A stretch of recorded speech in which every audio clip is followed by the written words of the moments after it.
the state budget.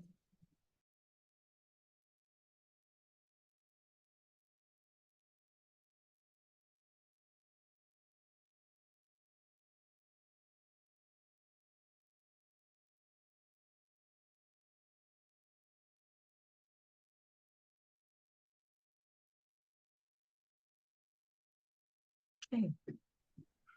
Bye.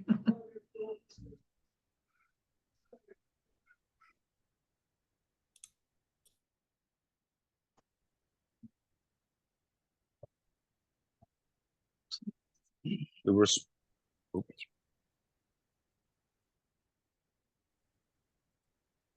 Right? Do you want to go ahead? 1, 2, 3, 4. Can you guys hear me? We okay? All right. With everybody else? Yeah. Could you speak into the mic just to see? Yes, please. Yeah, absolutely. You know, mics should get held, mics usually get held right up against you. I will say that. All right, Joanne. Yeah. Okay. So we'll call the meeting to order 6:41.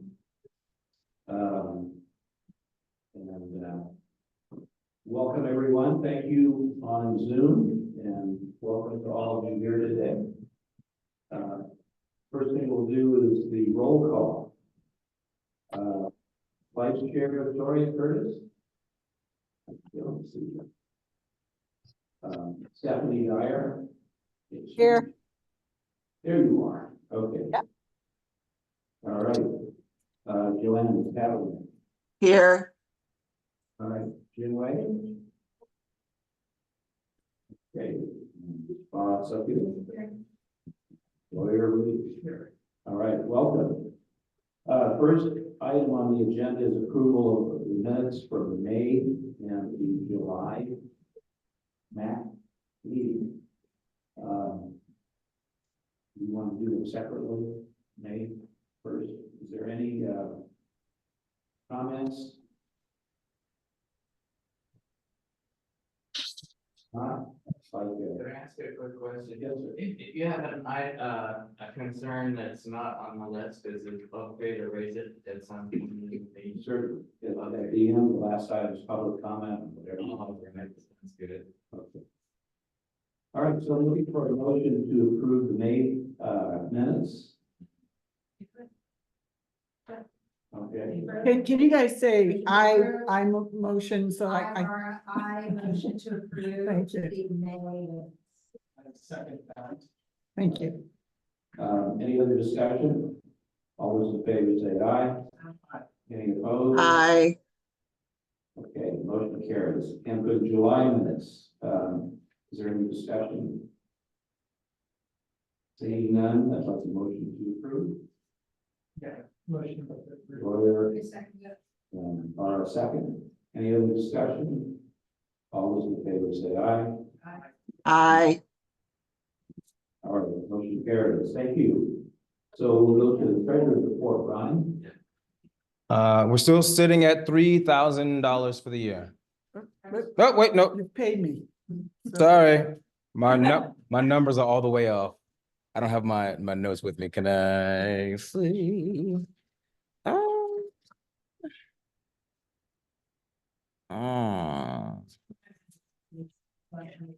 Yes. Inflation.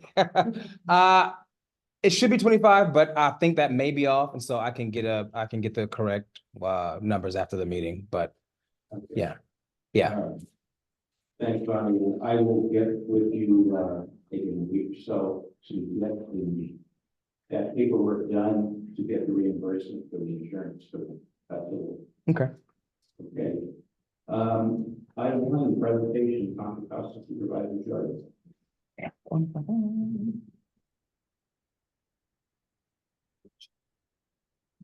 have a boom stay here, but that's not. There we go. Can everyone hear me okay? I'm going to assume that's a yes. So our county report is pretty light this month. And so it's a quick update on the noise ordinance and issues. County planning has compiled the responses received thus far from the noise survey that was sent out this past June. And the first task force meeting is tentatively scheduled for mid-September. And residents that have signed up to participate should expect an update from county planning within the next few weeks. So they are still accepting feedback, and if you haven't taken the survey, so I'll be sure to include the link to that in the coming update newsletter that's going to be sent out this Friday. And finally, the August 31st collaborative dumpster day. On August 31st from 8 a.m. until the dumpsters are full, Supervisor Joy's office will host a collaborative dumpster day with the city of Richmond. And the location of the, so we're gonna have it in 2 locations here in District 1, one on 1501 Bonita Road, here in East Richmond Heights. And we're also doing a second one on the same day, same time in El Sobrante. So we're trying to, work with the city of Richmond, play nice with the sandbox, I guess, if you will. And so we want to have 2 locations there. If you can't make the one here, or you're in the El Sobrante area, that option will be available to you. And so we're still looking for volunteers for that day, for either location. So if you'd like to volunteer or know someone that would, you can always reach out to me directly, and we'd love to have you out. So that concludes the Any questions for Ryan? With 1501, and what was the street again? Bonita. Bonita, thanks. Anyone else? Anyone on Zoom? Okay. Thanks, Ryan. Okay. All right. Do we have someone from Contra Costa County Fire with us today? Okay. We'll move on to presentation 3.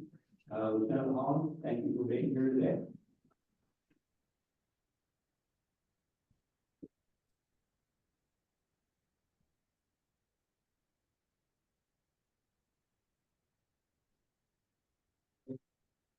All right, Lieutenant Holland, Bay Station, here at the Sheriff's Office. So last month of the select crimes, we actually saw a pretty good decrease. So there's only 1 reported select crime, and that was residential burglary.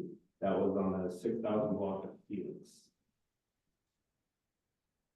For calls for service, we had a total of 57 calls for service made for East Richmond Heights, which everything from 911 calls to noise complaints, parking complaints, things like that.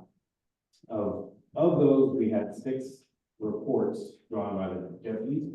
That included a warrant arrest, a domestic, that earlier I mentioned, a couple 5150 mentally ill calls, and an identity theft. And other than that, I don't have much else to report. Joanna.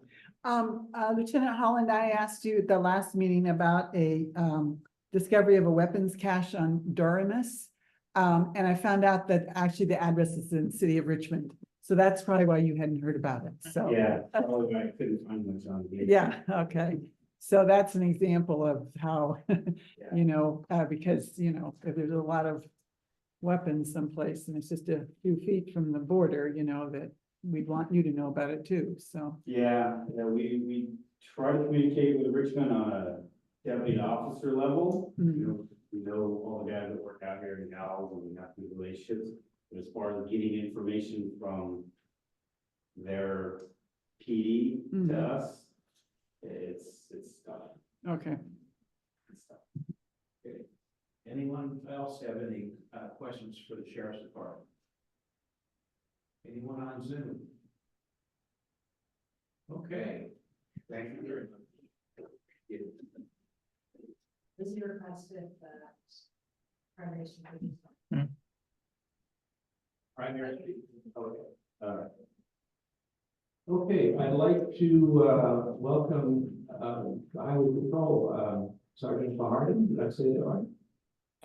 Fajardin, sir, but pretty close. All right, welcome to our meeting, and is there anything CHP has got to report? Yes, sir.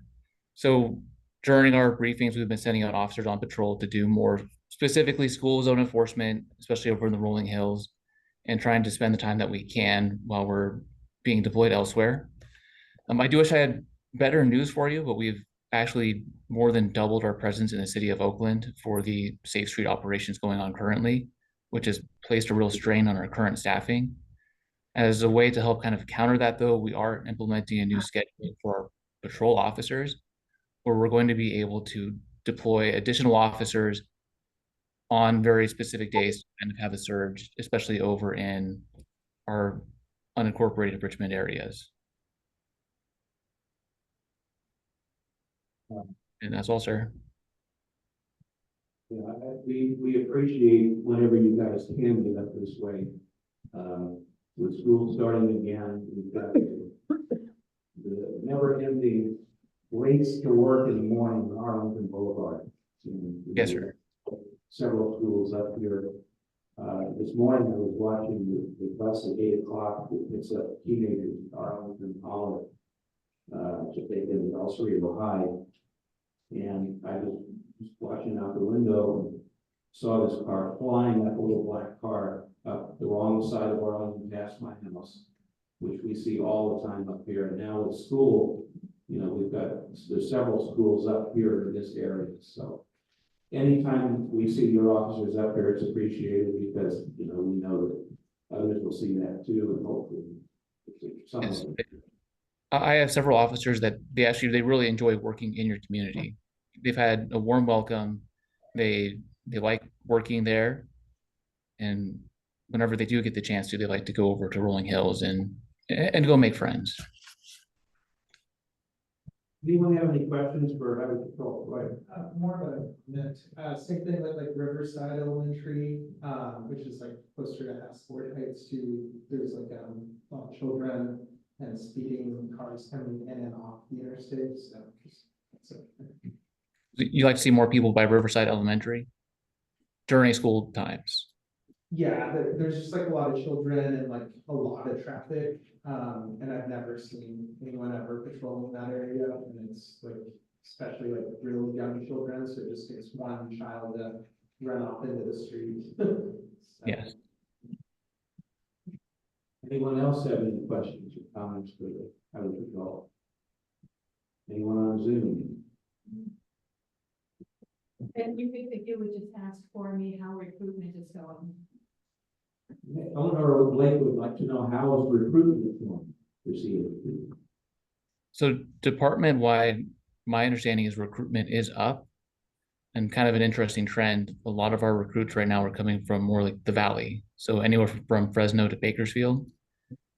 If you know people that are interested in the Bay Area, I would love for you to send them our way, because a lot of those officers, once they do get hired, they tend to stay around here, and we keep our trained, qualified people in the area longer. Okay. All right. Thank you very much for attending today. We really appreciate it. No, thank you, sir. We'll go on to presentation 5, discussion and recommendation on proposed general plan policies. And we have with us Eleanor Blake. Is it Haley? Yeah, I'm here. Oh, there you are. Okay. And Council Member Joanne Powell. Which of you would like to take the lead and discuss this? I will say something first. I just got back from vacation in Richmond, Virginia. It was 3 o'clock this morning. So I'm on East Coast time. And so I'm a terrible jet lag. And I didn't take my computer on purpose. So when I got back this afternoon, I'm reading through the hard work that you guys did. And I'm just not comprehending it. I know what to explore, but I see you guys actually did make quite a few amendments. So, you know, thank you for taking the time to, you know, go through that in detail. So, Joanne, would you want to lead this? Sure. If you can hear me, can you hear me clearly? Yes. Okay.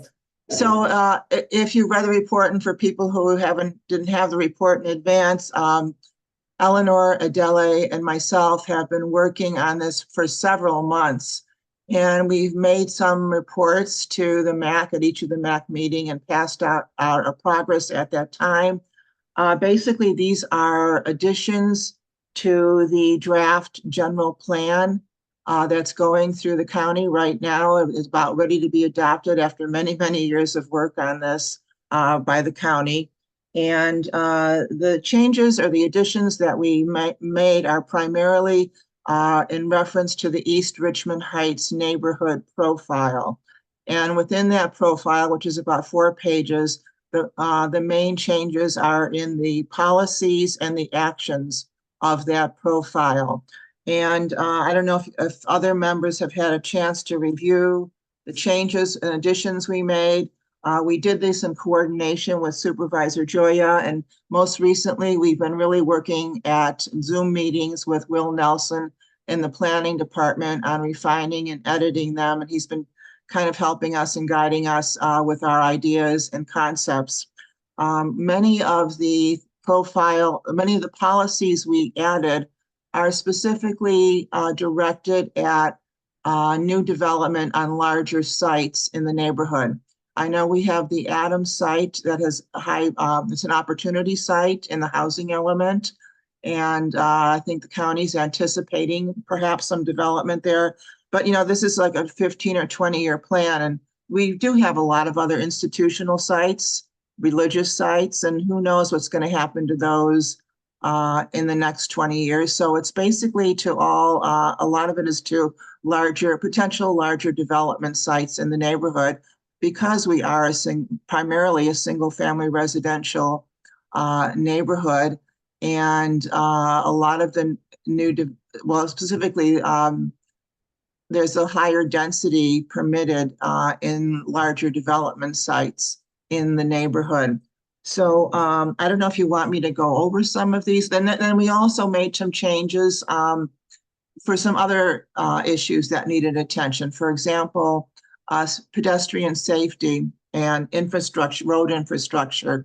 And discussing this with Will at our last meeting, we had a general recommendation in there. And I recall at our last meeting, we talked specifically about the North Arlington neighborhood, and with the ditches along the sides, and there's no sidewalks, and it's to walk dogs or even to take a walk by yourself. And it's kind of a really dangerous situation for the residents there.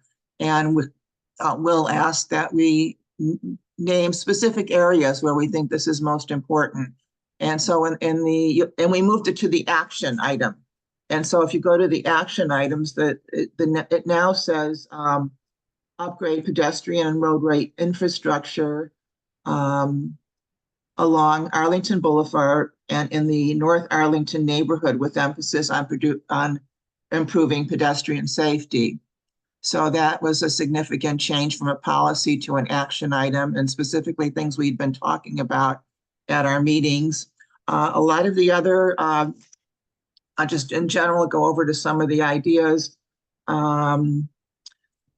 Let's see, to encourage building scale, massing, and architectural style and materials that provide harmonious scale transitions and blend with the surrounding existing residential neighborhood. So to encourage a mix of unit types and densities and to diversify the housing stock, better serve residents of all ages, incomes, and abilities. And we also mentioned, to achieve the density that's now allowed, encourage development of greater numbers of smaller scale buildings that are harmonious with the surrounding areas and contain fewer units per building, instead of large scale buildings containing higher number of units. So keep the profile of the buildings lower,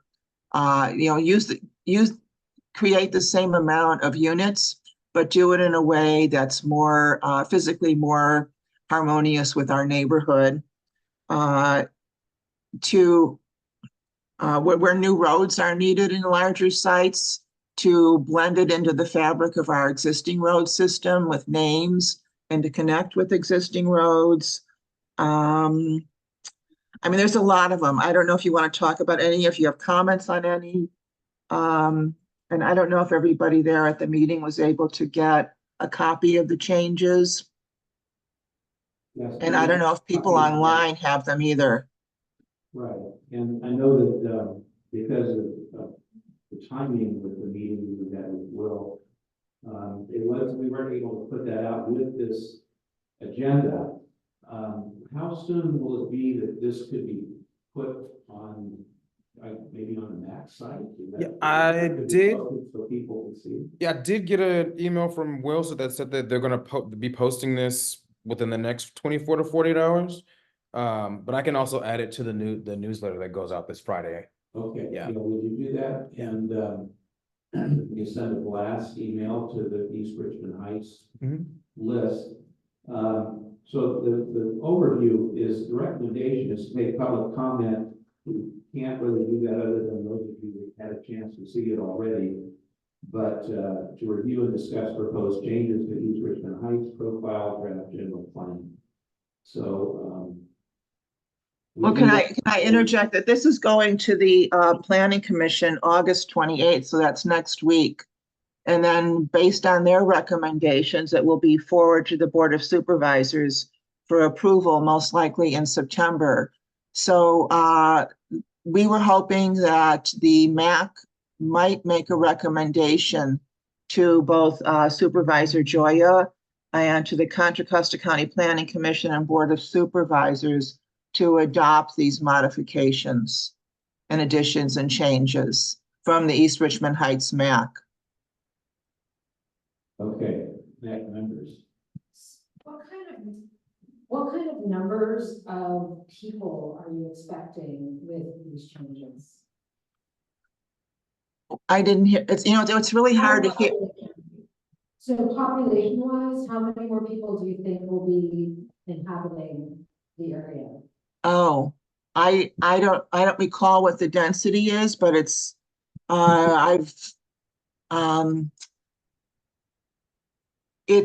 let's see. I've looked at a lot of visual densities, and basically they're more like 4 or 5 story buildings at a lower scale. I don't know, Eleanor, do you know I don't know how many people. It actually depends on the size of the site and how much of that is developable, what the allowed numbers will be. My recollection from our last meeting with Will, tell me if I'm right, was that, for example, because he had in his head that the Utah Temple site is 2.5 acres, that if it was entirely used, that that would be 17 households would be the maximum. So that is with regard to numbers of people per household. Like 2.3.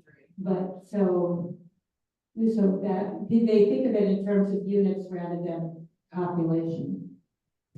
So the reason I ask is because my understanding is Contra Costa has increased 400,000 people in 25 years, but the shelter has not gotten larger. So every time a neighborhood gets bigger and more people, and the shelter doesn't get larger, we have issues because animals are going to be coming with these families. And obviously we have a crisis. This is my thing. So just I don't know if there's anything in the report to just kind of at least alert people that we need more space because we have to anticipate not just wildlife, but domestic animals that might be living in the wild, like cats, for example. So I don't know if that could be included in, or at least some referendum on the animal population. Well, you might propose another policy to add to this, perhaps, to consider services, Contra Costa County-wide services that will be affected by an increase in population, such as the animal shelter. I mean, I'm just throwing this out there as a potential, as a possibility. If you wanted to make a recommendation to add another policy, I think a lot of the things that we added go to individual and cumulative impacts to East Richmond Heights. I don't know if they go as far as considering impacts to the county services in general. Adela, you might want to, do you have an answer to that? I don't have an answer, but I think you bring up a really good point, and that's something that maybe, I don't know what's addressed in the general plan for the county overall, because I think that would be where that would fit. One of the things to be aware of is that these changes do not assume that any one site is going to be housing. The Adams site is identified as a housing opportunity site in the county's housing element, and that's because the county had to go through and by the state. The state was requiring that everybody identify where they could potentially accommodate more housing, and they had to reach a certain number. So it's not said that it would be housing. It kind of makes sense that it might be, or that it might be mixed use. But I think that's a great comment that really actually would apply kind of money. Might be worth calling Will and talking to him and seeing what they do. Pardon? Will Nelson, who's the county planner who's heading this up. Put this together to begin with. And actually, while I got the mic, I just wanted to say that I really appreciate all the hard work of Joanne and Eleanor working on this. It was not just us, though. We did talk to a lot of people in the community. The letters that we sent to the county in support of this effort. We had over 85 signatures on them. People are concerned, and this is a planning document that will be, it's through 2040. So we're looking at ways in the future. And the goal of the people that all of us talked to was to make sure that we maintain a neighborhood feel, that this is the neighborhood, this is residences, we care about it, we do recognize the need for new housing, and we feel that it could be, whatever comes in could be designed in a thoughtful manner that's sustainable and that blends with the environment. That's what we are looking for with that. And also thank you to Joanne for suggesting at a previous NAC meeting a community process, because that is one of the elements that's in this, that we have in the actions, that there be community workshops conducted to get input into what the community would like to see on some of these large sites in particular. Thank you. And just since we're recording this, I wanted to hold this up so that you guys can see. This is the original document that Will Nelson put together. Many people up here in East Richmond Heights are familiar with this document, and what these folks here have done now is fine tune this, and that's what the changes are proposed. So this is what we're talking about. Right. Are we able to add like a policy or like a recommendation for like more trees, especially like native trees? I see we added like fire hydrants, which is awesome, which we do a lot more of. But I think, yeah, it's like native trees. I feel like it's spoken about, or maybe it is. Well, if you look at number 13, it does say to provide pedestrian-friendly streetscape improvements with large canopies, streets, trees, open spaces, ground cover, and flowering plants where opportunities exist. I don't know if you want to make that's 13 on the edits, the second part of the third page after the report, number 13. Oh, I see it. Okay, sorry, I missed that one. Okay, thank you. Okay, Joanne. Yeah, so are there any other questions, or did you want to make any other additions, or? Joanne is. Okay, the other Joanna. I also want to thank Adele and Eleanor and Joanne for their tenacious, persistent effort to make a better neighborhood and take advantage of these opportunities in our government processes. I would like to particularly highlight one of my favorite parts of your suggestions here with number 15 under policies. I'm going to read it just so it's in recording. Number 15, they're suggesting say, and originally the policies were 13, now they're 15 proposed by the subgroup. Encourage seamless integration of new development on large parcels into the surrounding street pattern and evaluate opportunities to reestablish historic street patterns. For example, Loring Avenue and Roseland Avenue, which are shown as through streets on historic assessors maps, were interrupted by consolidation of the Adams Middle School site and may be appropriate for extension. I agree with this very strongly, and partly because I'm a member here at Open Door Young Methodist Church, and to access our church, the only way we can do that is through Patterson Circle, which is a very sort of pedestrian unfriendly street. It's very steep. It's very hard for cars to see. It's a one-way street. You enter on the north end and you have to exit at the south end, and it's very hard to see pedestrians when you're trying to exit with your vehicle. If perhaps those two streets, Loring and Roseland, were properly reestablished or put through, originally, I don't say there were streets just all the way through, but it would make safer exits from this building where there's a private school and a church, and for any homes that might be built on the Adams site, there would be more ways to safely be there. I think in this day, we're just so much concerned about fire that we need to be sure there are alternative routes to arrive at and depart from the neighborhood. And again, thank you, these radio powerhouses. You know, there's a lot of other pieces that support that too, in reference to really looking at access during emergencies and fire emergencies. And I think those two streets are just an example of not being specific to those two streets, but just showing how that area of Adams should not just become an island with no through traffic anymore. And also, there is something, I don't have my fingers on it right now, about doing traffic studies when they are warranted. So I think all of those things are in support of that item number 15.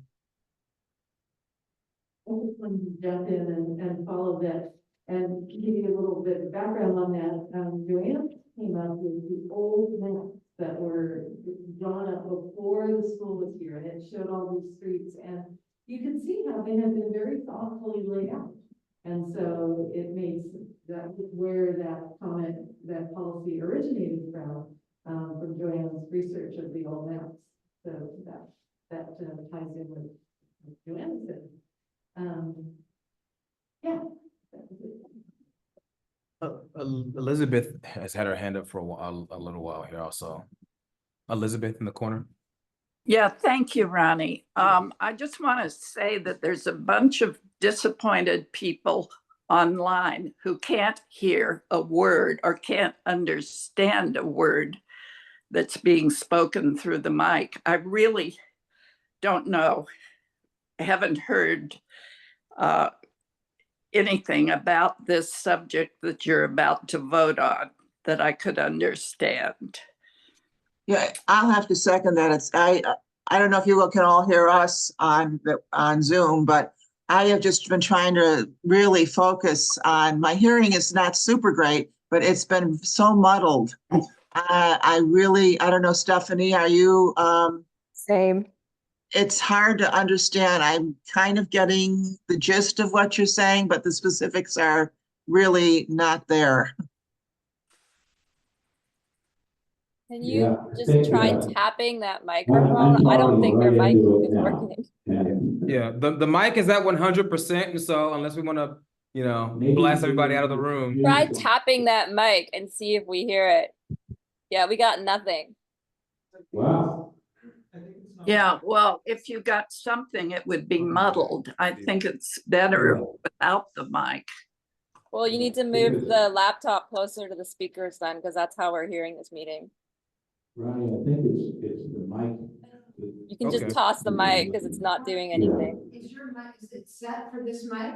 No, it's set to, everything's coming through the stand here. Okay, so where's my sound? Is that coming out up there? on the No, bottom? it's coming through the speaker to your right.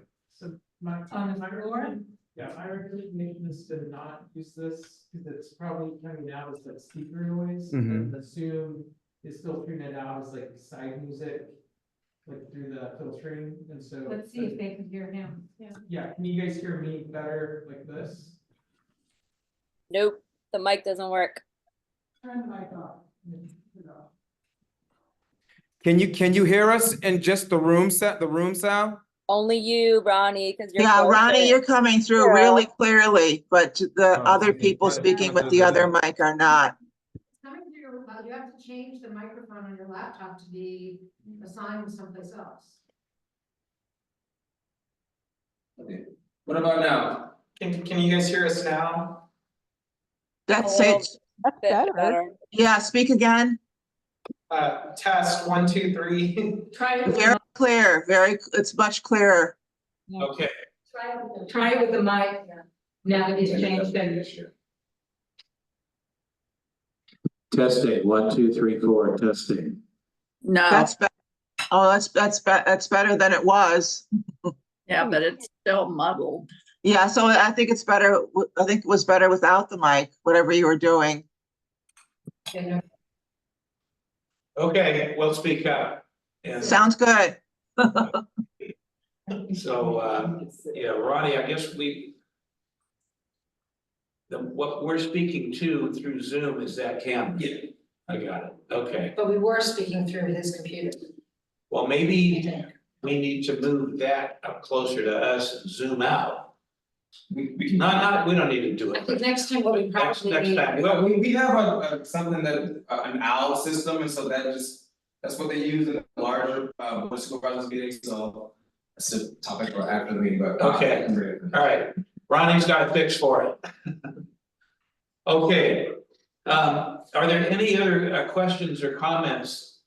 But we don't want to use that. Right. So- If I can be heard, I just wanted formally to thank Will Nelson, who is running this ginormous, I mean, the general plan is huge. And he spent 3 or was it 4 meetings with us, and Ronnie joined us as well, and treated us really just like colleagues. And there was just, and his comments were particularly helpful, and he took a lot of our ideas and put them into language that fits in with state regulations, so that we weren't asking something that couldn't be provided. Now, is that a list Question, still? may I Yeah, ask a question? We talked about a year ago about a view ordinance, and the idea I thought was that was going to come into being along with the new general plan. Is that included in the changes that have been made? I'd say we're just trying to want to. We think Will is working on that separately. County Supervisor Joy is working on that separately. It's modeled on 10%, right? yeah, okay, so Supervisor Joya and Will are working on that separately, that's not currently a part of this. There is mention of views in this, Okay, but not an ordinance. right, They said that was like more specific and not like countywide. Okay, okay. So that's all that we know right now. I guess we could put that in the minutes and ask Supervisor Joya, maybe for the next meeting is there any update on that view ordinance? Yeah. Okay, anyone else, any questions? Sorry. Yeah, a quick comment on it's my feeling that any additional housing should include adequate off-street parking. Our street, which is Monterey Avenue, is slowly over the years gotten so clogged up with parking, even though there's no new housing, that the whole street is lined on both sides with cars and only one car can fit through. It's a one-way street now because of the parking. And so parking, I think off-street parking should be a priority for any additional housing, additional residents, I should say. Because it's even right now seems a little inadequate. Public transportation, more public transportation. You know, following this, after this gets adopted, the zoning ordinance will be updated based on the general plan. And there will be specific parking requirements within the zoning ordinance. This is more general and policy oriented. And again, if you wanted to address parking in the policy portion of the East Richmond Heights, but it will definitely be part of the zoning ordinance, which will follow the adoption of this. Okay. The specifics are not out yet for the zoning ordinance, but that's what they're going to work on after this gets adopted. Yeah, and I guess on that, like, cause I come from Seattle, and so like the approach there is like, the narrower the streets are, like it forces cars to slow down. So it actually makes it safer in a neighborhood if the streets are actually narrow and there's more cars on the side, because you can't just like fly through. And so I don't know, maybe something to kind of note. Well, I think that's why one of the reasons we included that policy that says to look at the historic street patterns. So that we don't end up with those big wide streets, and that the fabric of the street development in East Richmond Heights continues to be consistent in size, scale, and other than the Arlington, most of our streets are narrow streets with parking on each side. Yes, go ahead. Joanne, you were saying something about certain parking requirements as part of development. So they have to create parking spaces for the whatever residential. Well, that will be determined in the specific, the general plan is kind of like the overall concept of where they're heading, and it's more general in scope. And then from the general plan, they'll develop the zoning, which will then have all of the standard specifics, numbers, and be very specific what type of parking is required for each type of development. Okay, thank you. Stephanie's Stephanie, yes. Hi. Hi. The question for Joanne, does the general plan say anything about lifting height restrictions in the neighborhood?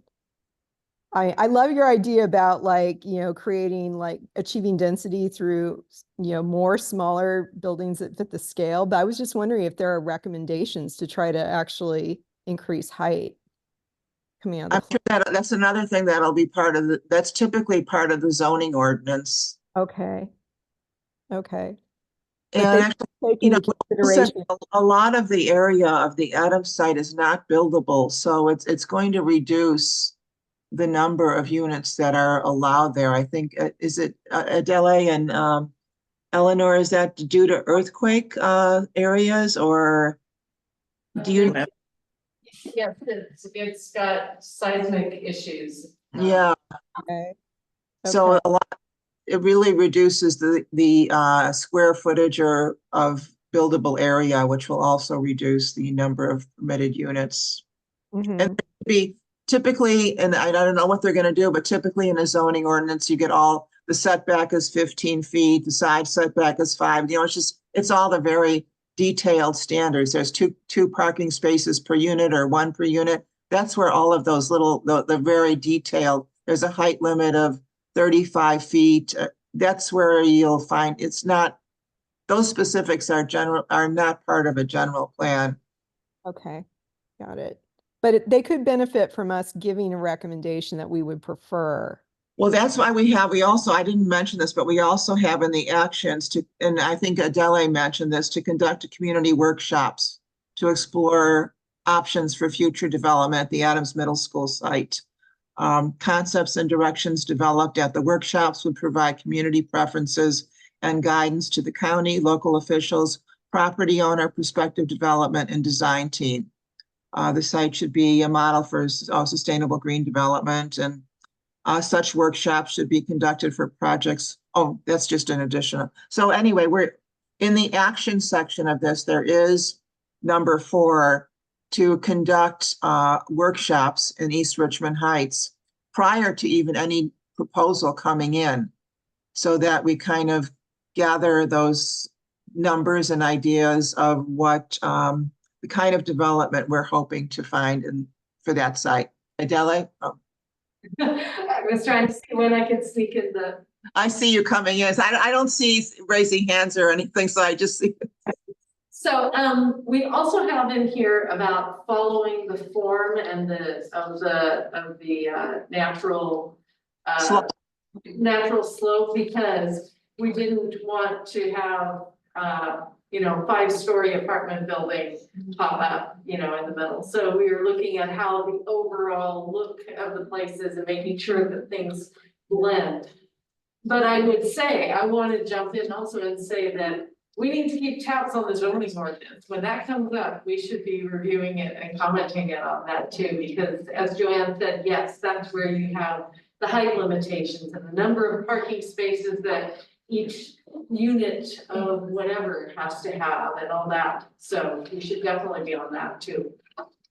And I think, Will did indicate that the planning department would help us on those workshops. And I'm sure when we do have the workshops, we can actually get all of the numbers of what is the actually developable. If we're talking about the Adams site, what is the area of the actual development area of that site? And certainly if we do it, we should do it soon actually, because before the zoning ordinance comes up, because we want to have an idea of how many units are allowed and how that could work for the site. So I think that item number 4 in actions, which we edited, is really an important piece of this. Okay, any other questions or comments? So, members, what I would like to ask is, are you ready to, this draft has already been provided to Will Nelson. And with the edits and recommendations. So do you want to make a motion that the MAC approves, the draft changes? Yeah, I motion that. Okay, second. Could we also make that motion to recommend to Supervisor Joya and the Planning Commission and the Board of Supervisors that this be adopted in their review? Yeah, I would also motion that. Okay, so Joanna, have you got that? Let me read it back. Royal reads, moves that the MAC approve this report and recommend to John Joy and the Board of Supervisors that this report gets included. What's the word? Incorporated. In the general plan, in the East Richmond Heights profile of the general plan, I guess. Okay. Okay. And see, did you include the Planning Commission? Because they're looking at this next week. They're the first ones who are going to have the first look and kind of move it forward. So I I would just like to recommend we also make the recommendation to them, and I'm not sure how it gets to them in time for their meeting next week. Ronnie, how do we get that recommendation to all of these, to Supervisor Joya, to the Planning Commission and the Board of Supervisors? Follow with Will to see what the next steps are. Yeah. Okay, Ronnie will follow up on that piece of it. So have we got the amendments? So it all is in writing, Joanna? I'm gonna speak to Will, I'm gonna speak to Nelson about the general plan of animals. Okay. But as far as us recommending what they already have, Yeah. is what we're voting on, okay? So I'll second it. Any other, okay, we have a motion to second. Any other questions, comments? Okay, MAC members, all those in favor say aye. Aye. Aye. All right, any opposed? Motion carries. Okay, well, thank you very much for all of your time and effort on this. That is amazing.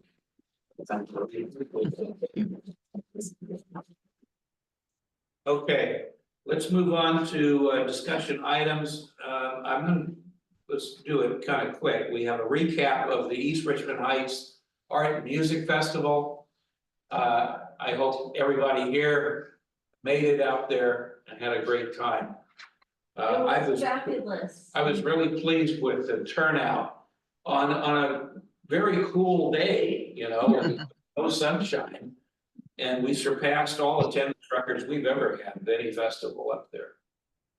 So what I will do with our MAC here, since we are the sponsor of the festival for next year, is we will form a subcommittee once we've got, maybe by the end of the year, we'll have a subcommittee to work on putting it together next year so that the things that we did have come up that need some attention are all covered. And again, looking for all of the MAC members to help out again, just like you did this time, because it is now an East Richmond Heights MAC sponsored event.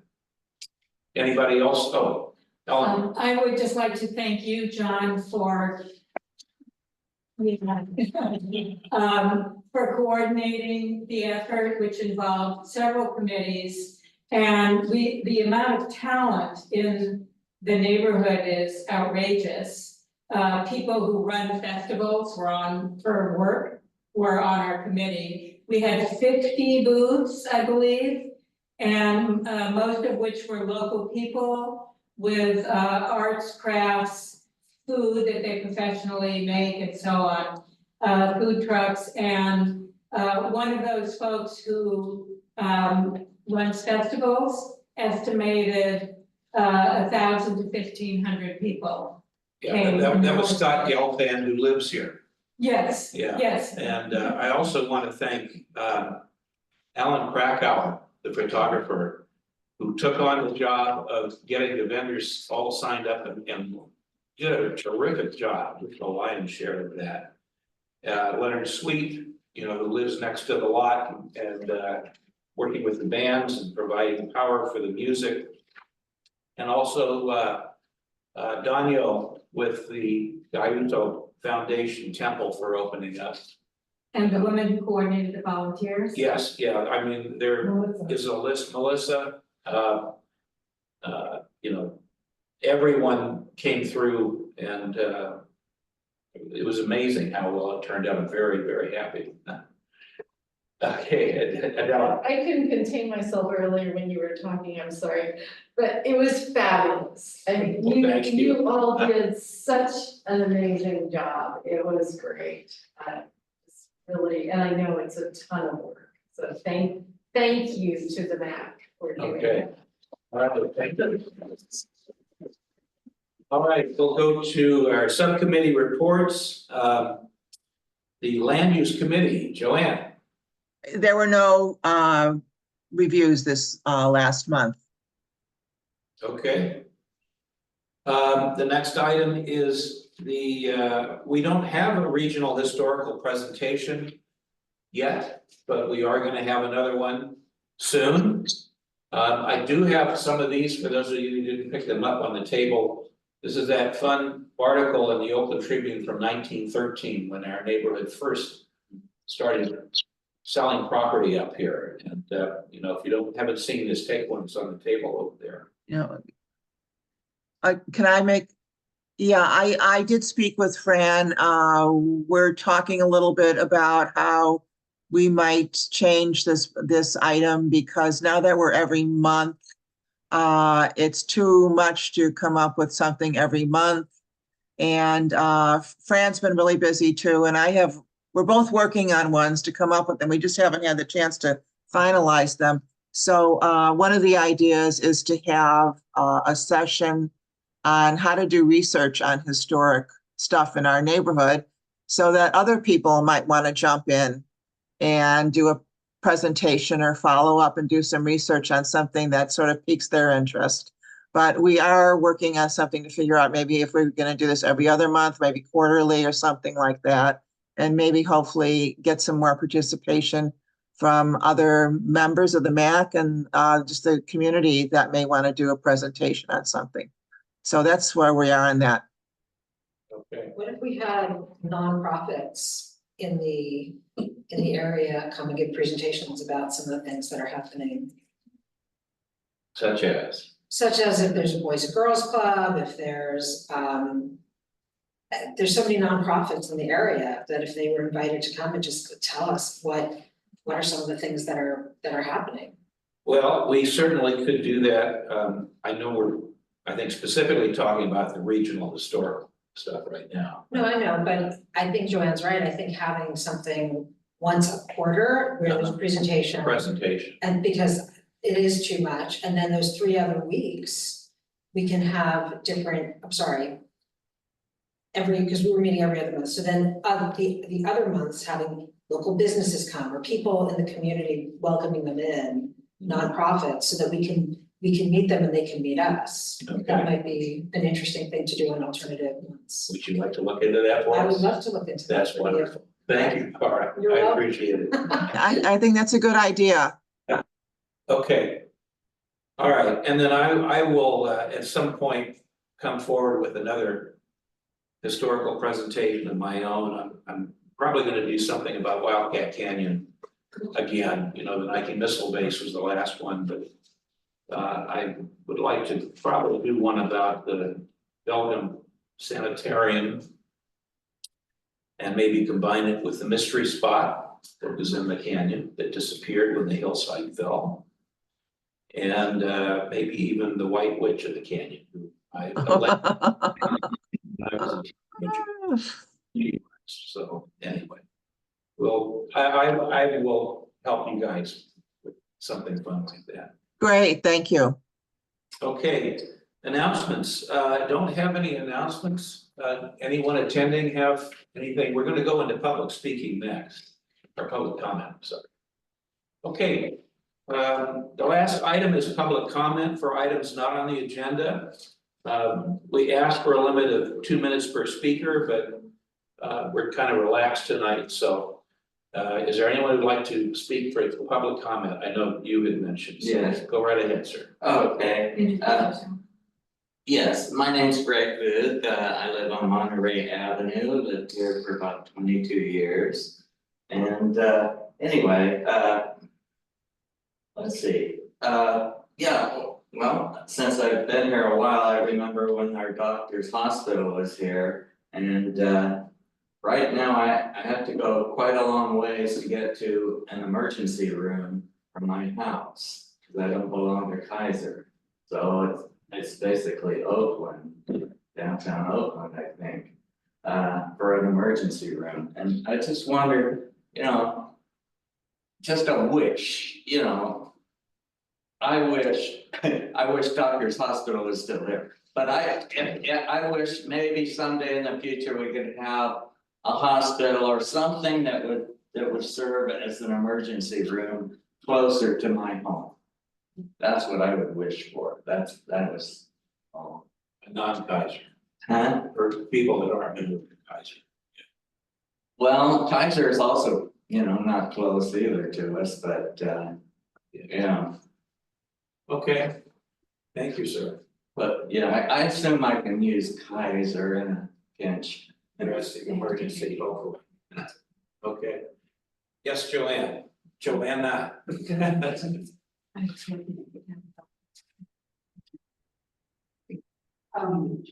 First, I want to sing the praises of Deputy Ironman, I believe is his name, who helped me get back my phone. After church on Sunday, I was loading up all the coffee hour stuff in my truck and put my phone on top of the cab of my truck. And thought about it and drove all the way up Arlington. And when I took a sharp left right up there at Aqua Vista to go to a artist open studio, my phone went flying off my truck, landed on the ground. A bicyclist riding north on Arlington found it, but had it overnight, didn't know what to do with it. So here's part of my message. You find someone's phone, give it to the sheriff's department. They're very clever. They figured out, even though my phone was locked, they were able to find me. Even they figured out somehow what phone number it was. And then because I had once reported a crime in the neighborhood, that number was in the database, so they could backtrack. And they knocked on our door on Sunday mornings at Sheriff's Department.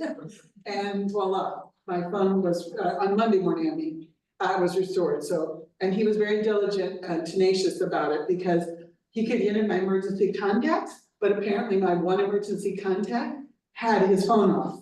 So he had to try other things to find who I was. So I was very pleased. And then my second public comment is that please, if all of us, the 8 of us in this room, the 6 of us on there, were to ride the 7 between now and October, you might help a little bit. The 7, AC Transit is going to realign many of their routes, and they're going to get rid of half the bus service that serves, I know it doesn't even really serve East Richmond Heights, it goes up Barrett, but right now it goes up twice an hour from 6 a.m. to 10 p.m. And up and down Barrett to Del Norte Station, all the way to Emeryville Amtrak. They're gonna cut it, so it'll only run once an hour. Now, if you don't like this idea, get online, I've got the QR code, and tell them that, oh yeah, Ryan Lau is here, he's got his hand up. And tell them, this is not good, and a once an hour bus is not gonna convince people to take the transit. So, and they're gonna realign these lines after public comment ends on September 11th. And I just encourage everybody, if you've never taken the 7, try to take it sometime between 6 a.m. and 10 p.m. between now and September 11th. And I say, try it, you'll like it. It used to serve our entire neighborhood. I Oh, was gonna ask that, and Yeah. why don't they come to our neighborhood? I don't know. I think what they do is they look at the ridership and they readjust and what's happening. And it says it right on the website in the name of equity and reliability. They're gonna move the buses, those half of the buses that we had and put them in Emeryville. And there's now gonna be a line that goes from the Plaza, BART station through North Berkeley and down to Emeryville, down Ashby Avenue to Emeryville, because it says we need to have more buses that go from Emeryville to UC Berkeley. So. I'm happy with that. All Okay, right. so item 7. Go Bears. Okay, Go thank you. Bears. We do have a couple hands up. We'll go to Ryan next. Yeah, thank you for those comments from the last speaker. Appreciate that sort of introduction. Good evening, East Richmond Heights MAC members. My name is Ryan Lau, External Affairs Representative for AC Transit. You know, to her point, just wanted to remind everybody that we're sort of in this outreach phase of the Realign initiative. A reminder, Realign is a comprehensive assessment of every bus line in the entire system, trying to better understand the shifts that have happened in the pandemic. You know, we're trying to make the system work for our riders in the new way that they're using the system. So we're in the public comment period. They said it. So it's the public comment the public hearings rather, are September 9th, 10th, and 11th. There's 4 overall. The 9 and 10 are staff-led, and they're remote. And then the September 11th hearings are hybrid and they're board-led. The public comment period will end September 11th. You can see the entire kind of history, all of the proposals and all of that at actransit.org/realign. That's actransit.org/REALIGN. There's a trip planner, all that sort of stuff, so you can really understand how the changes are going to affect you. You can pick, I'm going from my house to this school or my house to this grocery store, and it'll tell you exactly how you would make that trip in this new proposal. So just wanted to highlight that. All the comments will be incorporated in the public hearing record, which will close September 11th, as I mentioned. They're going to be bringing it to the board for a decision sometime in October of 2024, with the implementation date of March 2025. And I imagine there's going to be questions about the 7. I'm not a planner, so I cannot give you specifics on how they arrived at that decision, but if there are specifics around concerns around the line 7, you can definitely go to the website and provide comment there. Okay, Ryan, thank you. I see a question from Joanne. Joanne, you're on mute. Yeah, the 7 was active mainly for Adams Middle School when it was still in use, I think, and that's why there was the morning section to allow students to get there, and then it picked up again for an afternoon section when they were returning home. And maybe that's when it got shortened and didn't come into East Richmond Heights anymore. No. No, Oh, that's not the reason. No, that was the 68 that served. Oh, okay. Okay. The 7 has. Oh, that's right. There was a 68 that did come into East Richmond Heights for those morning school hours and afternoon return school hours. Okay, I do have, Elizabeth, is your hand still up? Yeah, okay. Thank you. Go ahead. I want to, I wanted to speak about something else, but first, we need to support the 7. I had no idea that this realignment might happen. And, maybe it's a good idea for future MAC meetings to try and have an AC Transit representative once a year or so.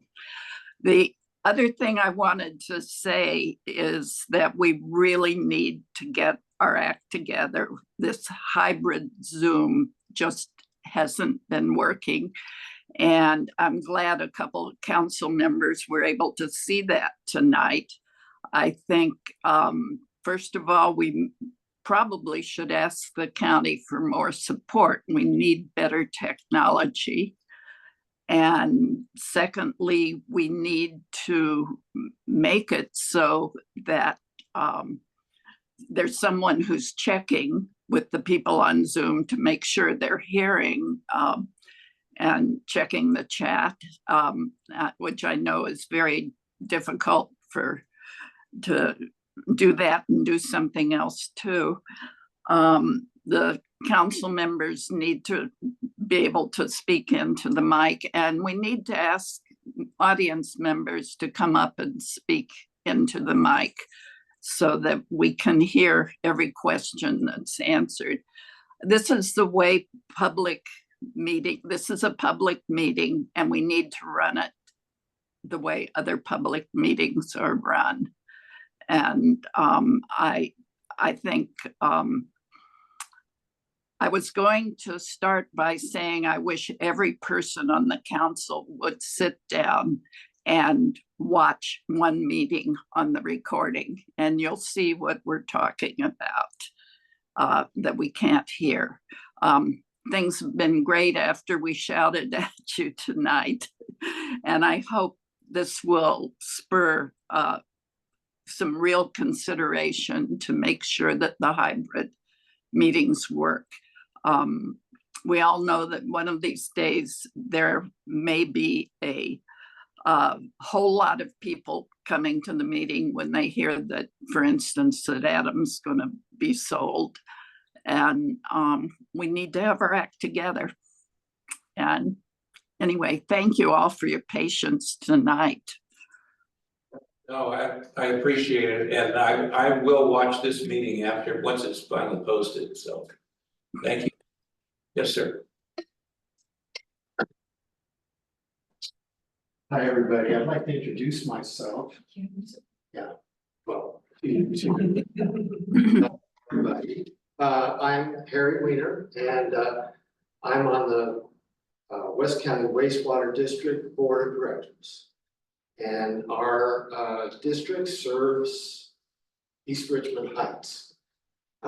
Recently, we went to, or in 2020, we went to districts. Want me to speak up? Well, so they can hear you. Can you hear me? Okay. People tell me to quiet down, so I'm very surprised. Yeah, so I'm, my district includes El Sobrante, Rolling Hills, and all the way out to, well, all along the dam road on this side of the hill, and including East Richmond Heights. And so your sewers are served by West County Wastewater District. And we've had some exciting changes. You might be surprised. We've actually, I've been on the board for 8 years, and my term is up in November, but no one was brave enough or was interested enough to challenge me. And so I will be continuing on for the next 4 years. I've been unable to attend because our board meetings are at the same time as your board meetings. And I wanted to attend for a long time. I have some information that I could leave with you all. There are not enough copies to go around, but I thought if I left it with you.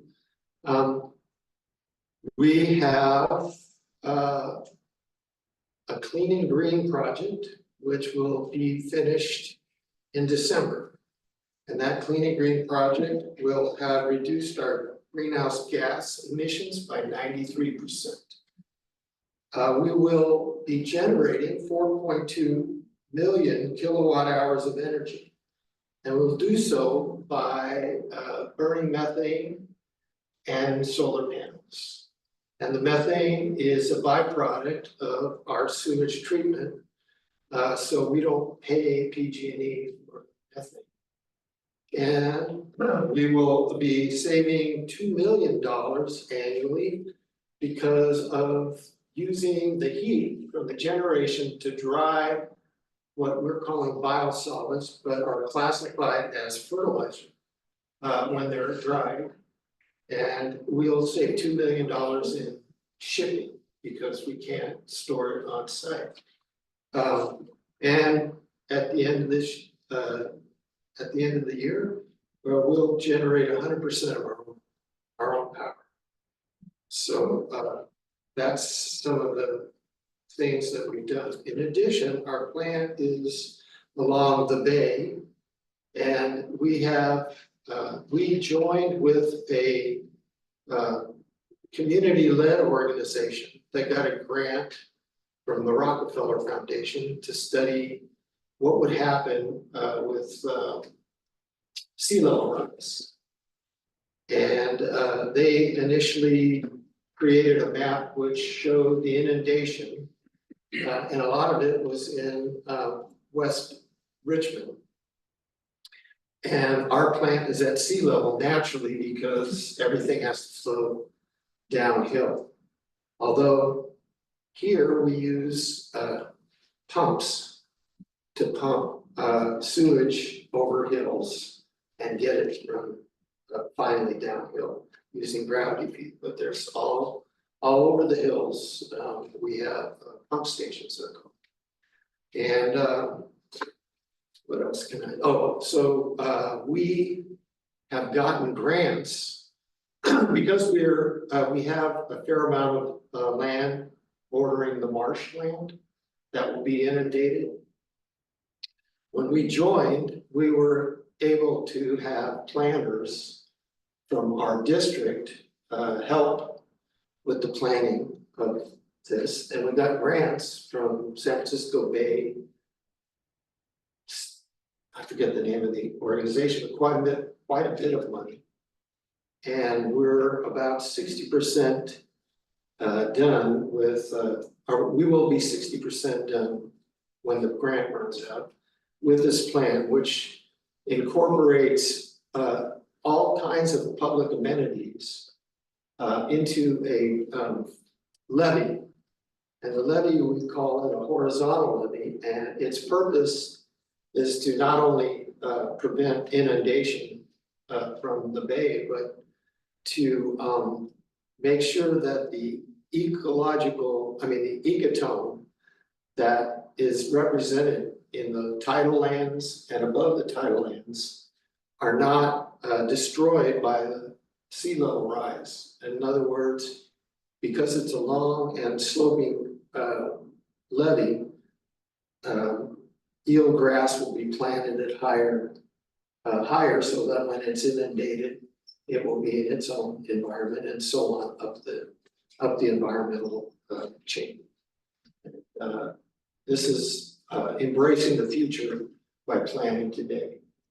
And yeah, I just wanted to come by because I haven't been able to, and also I thought I was going to be running for office, but like I said,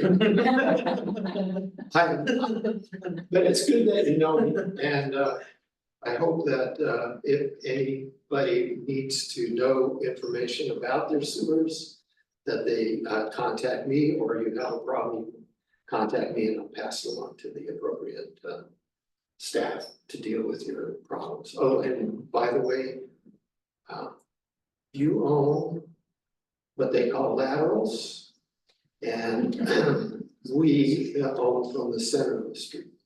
So all of your laterals are your responsibility, and oftentimes, and I'm guilty of this because I'm a homeowner, I as long as it flushes, I don't care.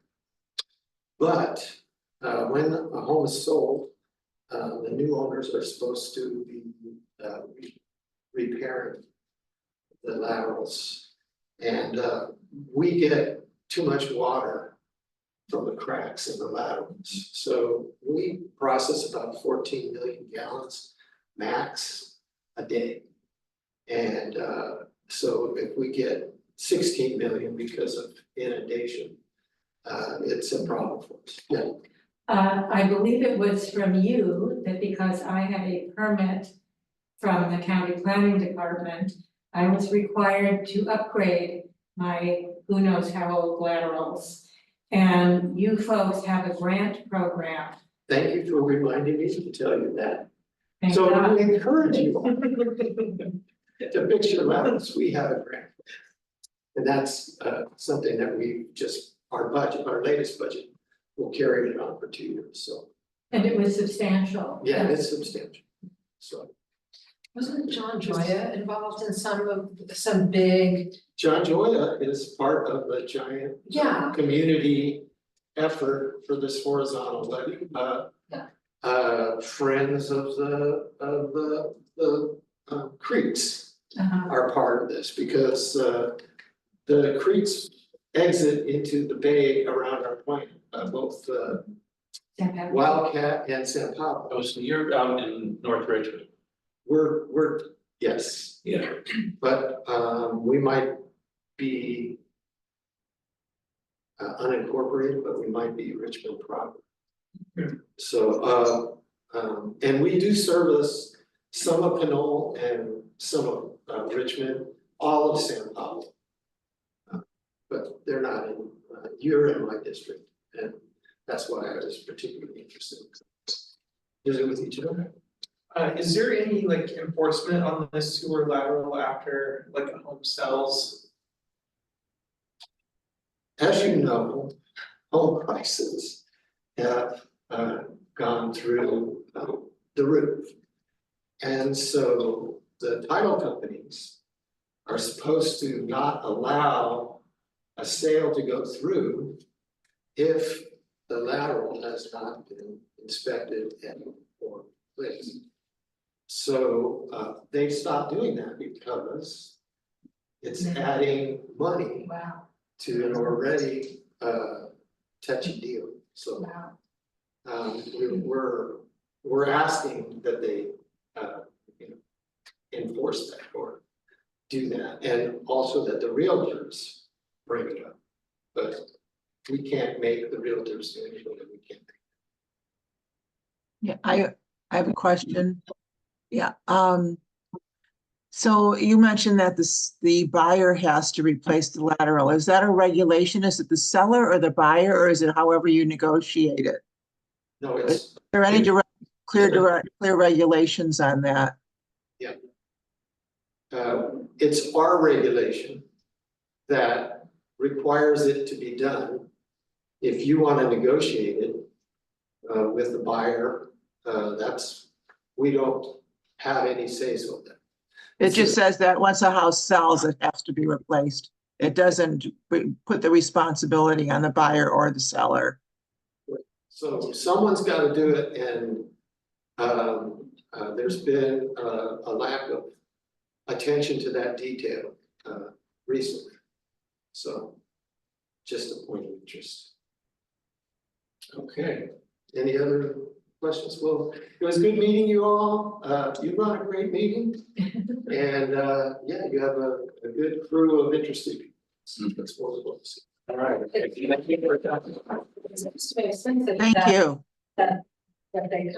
they come, you know, once or twice a year. It seems like a presentation. Okay. Yes, sir. Yeah, can we add like a pedestrian safety like that like, as an action to do? Okay. So the reason is I met someone at the festival. Guys, step outside. Car generation. Can you two step outside? Excuse me, hello? Can you step outside? I can't hear the. Okay.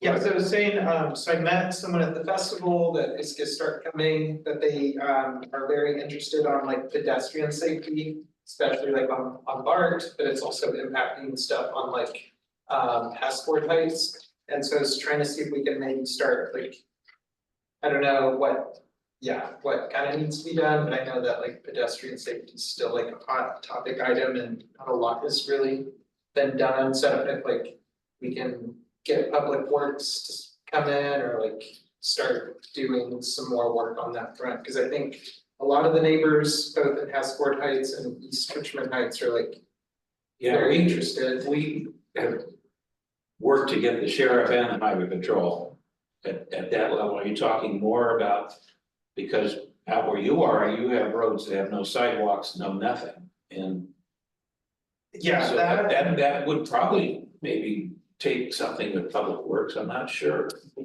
I would think so. Yeah, so I don't know, can we get Public Works here? We can certainly ask them. Because I think there's like specifically like even just like a crosswalk, I have to talk to them and hopefully they attend, but they were mentioning there's like a crosswalk kind of missing and so that's just like paint. So it's like not even like concrete and sidewalk, it's like paint on the ground, but surely they can get it. Ronnie, who's the contact? Would be the contact for that? More than likely Monish, and he's we've been in communication in regards to some of the road improvements. More than likely, they're going to say a traffic study is going to need to be done or redone. But I can definitely reach out to see if he'd like to come. Will you do that? And would you be the contact to talk with him? I've worked with him on this other thing up here. I know who he is, and he'll be very responsive to. Perfect. If you'll cover that with them, sure. Okay. Okay. Perfect, thank you. All right. Is there anything else for our meeting tonight? Yeah, I was curious, Ronnie, if you know about the backyard breeding ordinance that Supervisor Joy was working on, and there seems to be no public protection meeting until October. And so that's when some of that would be discussed, if you know why there's been no public protection meeting and what's happening with the backyard breeding ordinance. Yeah, the most recent update I had was that there was gonna be an update from Animal Service at the next meeting. October? Yes, and so whenever they reconvene, then that's gonna be updated. They've canceled almost every meeting this summer. Yeah. Yeah, I don't have any information on why it was canceled. You know, the next meeting they'll definitely have an update. The next MAC meeting or the next board? No, meeting? Public protection meeting. Is that the committee, public protection? Public protection is a committee with Supervisor Joya and Federal Glover. And it's under that is animal services. So that's when they haven't been meeting.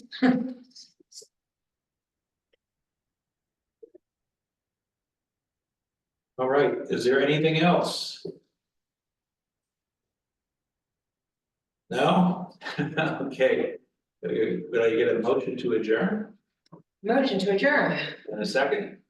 Second. All those in favor, say aye. Aye. Good. Aye.